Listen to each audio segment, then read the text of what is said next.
The year is 2012. Minecraft is just launched into the Xbox 360 and it's different. We've only had two versions of Minecraft up to this point, the classic that everybody has known as Java and the lesser used and often forgotten at this time Pocket Edition, which had only been out for about a year. But Console Edition still found a way to be very unique.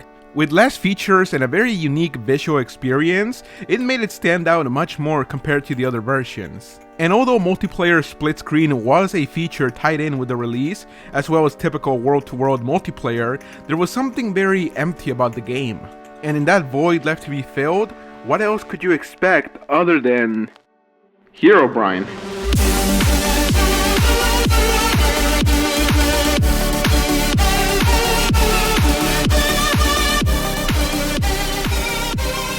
The man, the myth, the legend that was never in the game. If you had to rank Minecraft's most popular characters, undoubtedly Herobrine comes in the top 3. Everyone knew him, everyone feared him, and no one knew what he was, what he wanted, or what to do about him. But let's back up a bit. Herobrine has always been in Minecraft. Well, in the sense that the community made him up, as well as his infamous sightings throughout time. But I want to look at why specifically this character worked so perfectly to the console edition. And it all starts with how console players experience the game.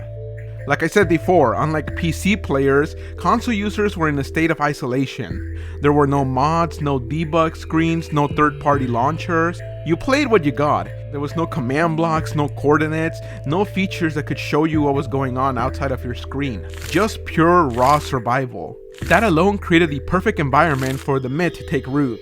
And let's talk about the worlds themselves. In early console editions, maps were limited in size a lot. You could literally run to the edge of the world back and forth. That alone gave every single world a strange, boxed-in feeling.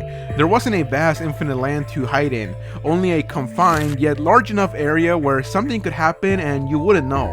It was a landscape where strange things could happen, and sometimes they did. A misplaced door, a random 2x2 tunnel in a cave which you swore you didn't make. Weird stuff like this, and you'd have to ask, was it a glitch? A design flaw from the new team working on the game? Or was it him? Add to this the fact that Console Edition was built and updated separately from Java.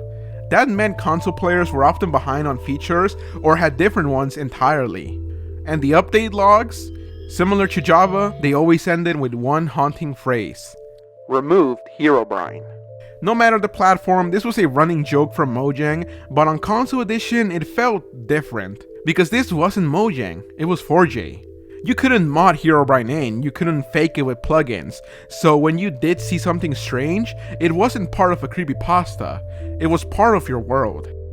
And then there was the internet. Kids in 2012 weren't comparing patch notes, to be honest, so they were on YouTube watching grainy 480p videos of Herobrine sightings on Xbox.